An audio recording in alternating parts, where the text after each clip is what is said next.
Hello, it's May 4th, recovery day 11, I'm pretty sure. I think yesterday was 10, I had that wrong. Happens. Today we will get into a little more depth because you asked some good questions in the comments, but for now we'll start with a hat. And since I'm in Wisconsin, they sort of hand these to you with your driver's license. All right. A good beer, so we'll have beer on our mind as we go through today's thing so things don't seem too serious.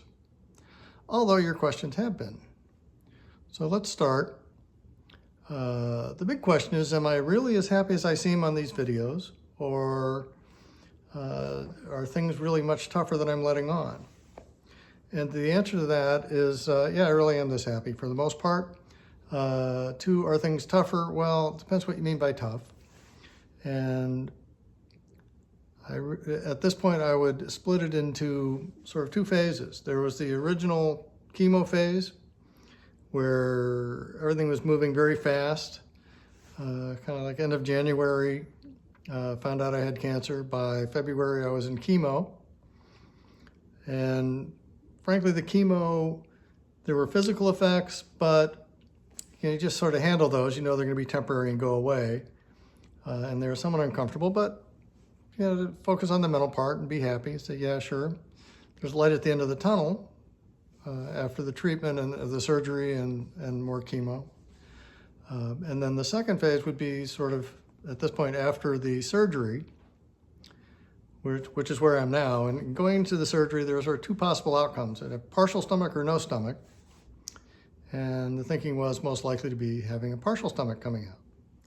Of course, my luck, I come out with no stomach at all. And yes, medication had a lot to do with the early days of being somewhat happy after that. They give you good meds when they take your stomach out. And it's not really a fair trade, but I'll take it for now. Beyond that, the question is, what's life going to be at the end of it all? I mean, that's really, is there a happily ever after, given the cancer and no stomach?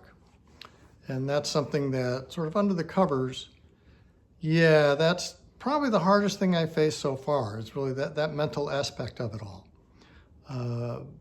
And for example, this morning, as I was sitting there drinking my first protein shake of the day, which tastes absolutely god-awful, and thinking, oh man, am I going to be stuck with this as some sort of food substitute instead of something with flavor and texture, and I'm going to end up at Thanksgiving drinking one of these while everybody around me is having a great Thanksgiving meal.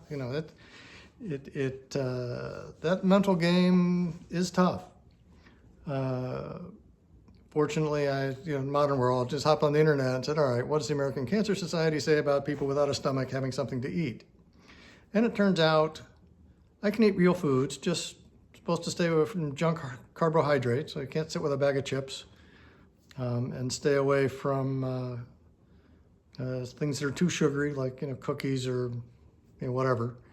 So sounds pretty much like the diet I was going for anyway before. So I mean, it is a more positive outcome than I thought it would be when I started looking into it. So things look up. I'll just not be able to eat very much at once, and that's okay too. I figure I can make that adjustment. So the net is, yeah, things are tough, and they're tough in surprising ways. And staying on top of the mental game by having fun hats and sharing the hats, which allows me to focus on the fun part and keeping the mind positive, make a huge difference and make things a lot easier than they would be if I weren't doing this. So that's really what's going on, and hope that answers your question. As to the second big question is, where do I get the hats? Well, some of you send them in. Some of them, as I noted earlier, I'm pretty good at searching for things on the internet, and manage to find what I'm looking for even without the AI influence on the search. So I know how to swing search terms. It's fun. I find what I need and go from there. So far, I think this is like hat number 77 or something like that. And I have at least 8 weeks of the next set of chemo. I have however much long before they start the next set of chemo, and then sort of recovering from all that until I'm back to something like normal afterwards. So there will be a lot more hats. So feel free to even just suggest an idea of a hat. It's not a big deal. I'll try and track it down and get one, and we'll have fun and go from there. So with that, have a wonderful May, and I will catch you next time with more hats.